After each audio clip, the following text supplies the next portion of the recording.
हर महीने social security का payment कब आएगा, ये सिर्फ तारीख नहीं बल्कि बजटिंग, रेंट, मेडिकल बिल्स और डेली एक्सपेंसेस की प्लानिंग से जुड़ा फैसला है।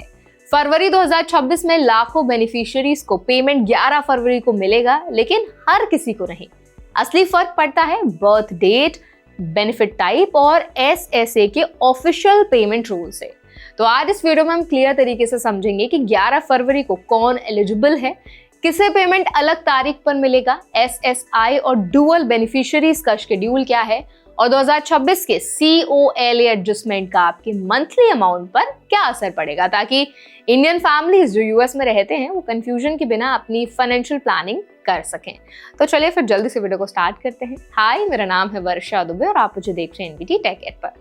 सोशल सिक्योरिटी एडमिनिस्ट्रेशन यानी SSA पेमेंट्स को स्ट्रक्चर्ड शेड्यूल पर जारी करता है। रिटायरमेंट बेनिफिट्स, SSDI यानी सोशल सिक्योरिटी डिसेबिलिटी इंश्योरेंस और सर्वाइवर बेनिफिट्स, इन सब का पेमेंट रेसिपिएंट की जन्म तारीख के आधार पर होता है। जिन लोगों की डेट ऑफ बर्थ किसी भी महीने की 1 से 10 तारीख के बीच है, उनका पेमेंट फरवरी 2026 में 11 को शेड्यूल्ड है। SSA हर महीने पेमेंट्स को वेडनेसडे साइकिल में डिस्ट्रीब्यूट करता है ताकि प्रोसेसिंग स्मूथ रहे। अगर आपकी डेट ऑफ बर्थ 11 से 20 के बीच है, पेमेंट 18 फरवरी को मिलेगा, और जिनकी डेट ऑफ बर्थ 21 से 31 के बीच आती है, उनका पेमेंट 25 फरवरी को जारी होगा। यानी सिस्टम पूरी तरह प्रेडिक्टेबल है और इसी प्रेडिक्टेबिलिटी से फाइनेंशियल प्लानिंग आसान बनती है। अब समझते हैं कि कौन लोग 11 फरवरी को पेमेंट नहीं पाएंगे।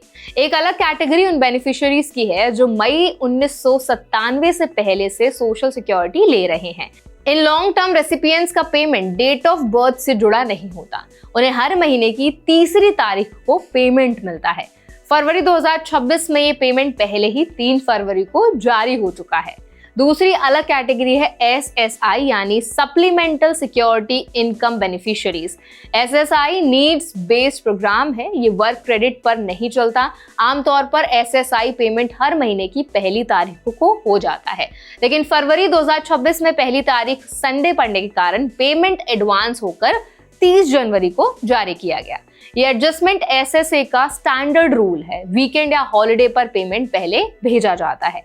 अब बात करते हैं डुअल बेनिफिशियरीज की, यानी वो लोग जो SSI के साथ सोशल सिक्योरिटी रिटायरमेंट SSDI या सर्वाइवर बेनिफिट्स भी लेते हैं। इस ग्रुप को SSI पेमेंट 30 जनवरी को मिला, जबकि उनका रेगुलर सोशल सिक्योरिटी पेमेंट 3 फरवरी को जारी हुआ। ये स्प्लिट पेमेंट स्ट्रक्चर SSA के शेड्यूलिंग रूल के तहत होता है। 2026 में बेनिफिशियरीज को एक और इम्पोर्टेंट बदलाव दिखेगा, COLA यानी कॉस्ट ऑफ लिविंग एडजस्टमेंट। ये एडजस्टमेंट इन्फ्लेशन को ध्यान में रखकर पेमेंट अमाउंट बढ़ाता है। 2026 के लिए COLA 2.8% तय किया गया है। इसका मतलब मंथली बेनिफिट्स में automatic increase. Average retirement benefit लगभग $2074 के आसपास रहेगा। SSDI बेनिफिशियरीज को करीब $1633, सर्वाइवर बेनिफिशियरीज को लगभग $1622 और SSI रेसिपिएंट्स को करीब $737 पर मंथ मिलेंगे। ये एडजस्टमेंट परचेसिंग पावर को स्टेबल रखने के लिए किया जाता है। इंडियन फैमिलीज और प्रोफेशनल्स जो US में रहते हैं, उनके लिए शेड्यूल समझना प्रैक्टिकल एडवांटेज देता है। पेमेंट साइकिल क्लियर होने से रेंट, इंश्योरेंस, यूटिलिटीज और हेल्थ केयर एक्सपेंसेस का टाइमिंग मैनेज करना आसान हो जाता है।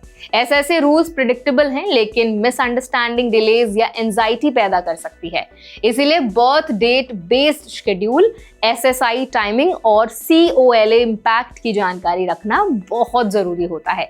इस पूरे सिस्टम का टेक अवे एकदम क्लियर है। सोशल सिक्योरिटी पेमेंट रैंडम नहीं, रूल ड्रिवन है।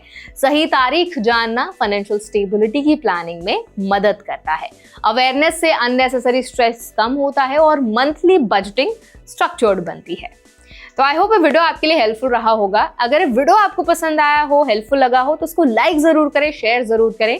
ऐसे और भी अपडेट्स के लिए हमारे चैनल NBT टेक एड को भी जरूर सब्सक्राइब करें।